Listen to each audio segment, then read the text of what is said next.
नमस्कार. Knowledge basket इंडियामध्ये पुन्हा एकदा सर्वांचं मनापासून स्वागत. आजचा आपला विषय आहे अशा कुठल्या गोष्टी केल्यामुळे प्रेग्नन्सी राहत नाही किंवा ओव्ह्युलेशन झाल्यानंतर कुठल्या गोष्टी आपण टाळल्या पाहिजे जेणेकरून आपल्याला प्रेग्नन्सी लवकर राहण्यास मदत होईल. चॅनलवर नवीन आला असाल तर चॅनलला सबस्क्राईब करा आणि सोबतचं बेल आयकॉन दाबायला देखील विसरू नका. चला तर मग सुरू करूया आजचा व्हिडिओ. आत्तापर्यंत ओव्ह्युलेशन म्हणजे काय हे सर्वांनाच माहीत झालं असेल. चॅनलवर खूप सारे व्हिडिओज ओव्ह्युलेशन या विषयावर मी पब्लिश केलेले आहेत.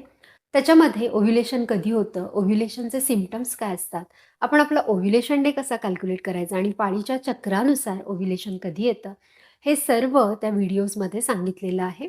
तर ते व्हिडिओज देखील नक्की बघा. तरीही शॉर्टली मी तुम्हाला सांगते, ओव्ह्युलेशन म्हणजे जेव्हा आपल्या ओव्हरीमधून एक अंड फलित होण्यासाठी गर्भनलिकेमध्ये येतं आणि तो जो कालावधी असतो आणि काही कालावधीसाठी ते या गर्भनलिकेत थांबतं, फलित होण्यासाठी थांबतं. हा जो कालावधी असतो याला ओव्ह्युलेशन कालावधी असं म्हणतात.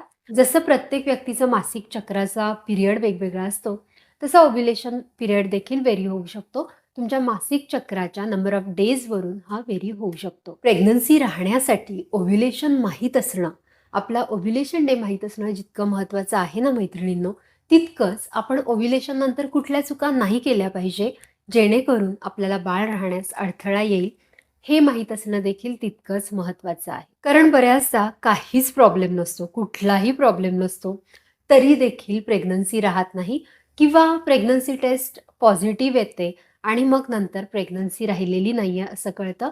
केमिकल प्रेग्नन्सी आहे किंवा ब्लायटेड ओव्हम आहे असं डिटेक्ट होतं. बऱ्याचदा एक्टॉपिक प्रेग्नन्सी म्हणजे गर्भ हा गर्भनलिकेत स्थापित झालेला असू शकतो आणि म्हणूनच या सगळ्या गोष्टी जर तुम्हाला टाळायच्या असतील तर प्रेग्नन्सी टेस्ट घरी होम प्रेग्नन्सी टेस्ट किटवर पॉझिटिव्ह आल्या तुम्हाला डॉक्टरांना भेट देणं तितकंच आवश्यक आहे.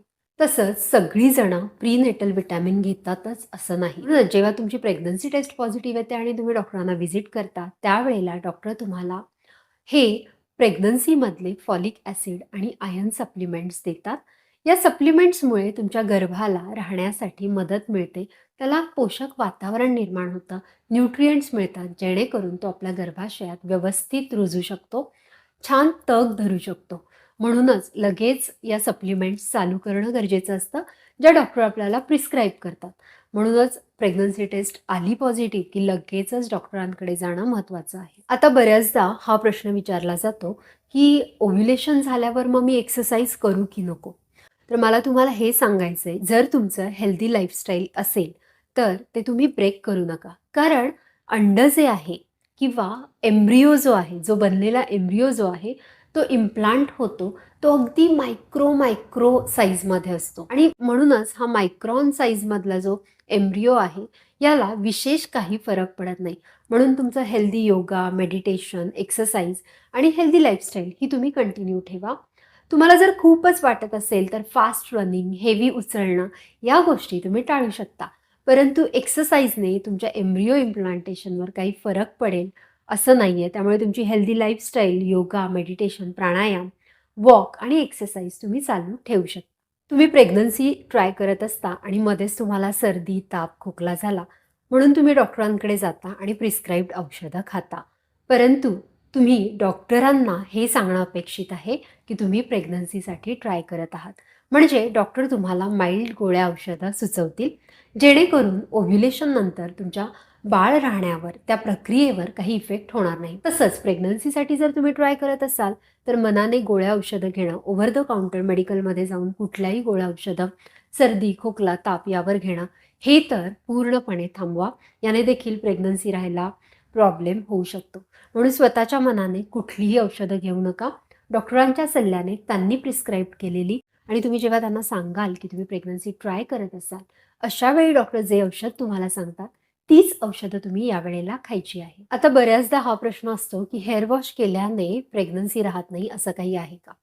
खरं तर मॉडर्न सायन्स याला मान्यता देत नाही, परंतु आयुर्वेदानुसार हो, हेअर वॉश केल्याने आपल्याला प्रेग्नन्सी राहण्यास अडथळा येऊ शकतो.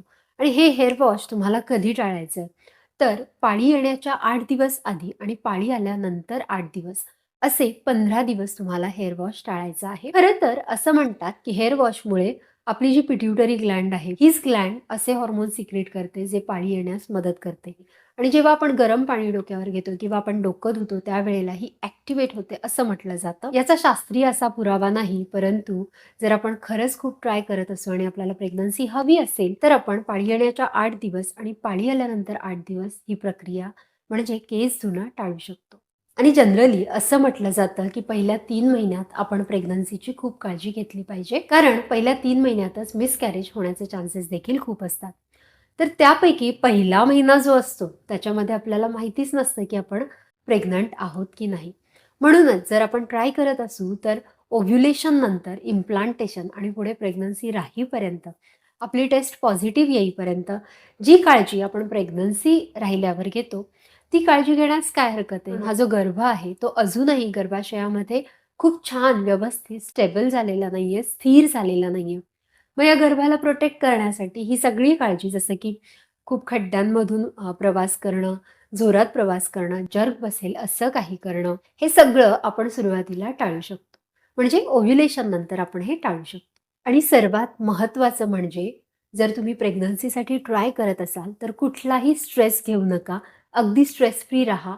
योगा, मेडिटेशन करा, छान म्युझिक ऐका, मोकळ्या हवेत फिरायला जा, टेकडीवर फिरायला जा.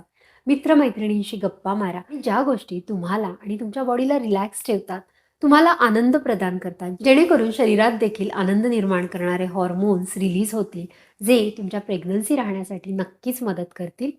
त्यामुळे प्रेग्नन्सी जर तुम्ही प्लॅन करत असाल, तर स्ट्रेस फ्री राहा, जास्त ताण घेऊ नका आणि रिलॅक्स राहा. तुमचं डेली रुटीन तुम्ही चालू ठेवू शकता. छान व्यायाम करा आणि योगा, मेडिटेशन देखील करा, प्राणायाम करा. आजच्या व्हिडिओमध्ये आपण पाहिलं, की कुठल्या चुका आपण टाळल्या पाहिजे. ज्या खरं तर छोट्या-छोट्या चुका आहेत, आपल्याला कोणी सांगत नाही. तर या चुका तुम्ही करू नका, जेणेकरून बाळ राहण्यासाठी, लवकर राहण्यासाठी तुम्हाला मदत होईल. आशा करते आजचा व्हिडिओ तुम्हाला खूप आवडला असेल. व्हिडिओ आवडला असेल तर लाईक करा. जास्तीत जास्त मित्रमैत्रिणींबरोबर हा व्हिडिओ शेअर करा आणि अशा छान-छान माहितीपूर्ण व्हिडिओसाठी नॉलेज बास्केट इंडियाला सबस्क्राईब करा. Thank you.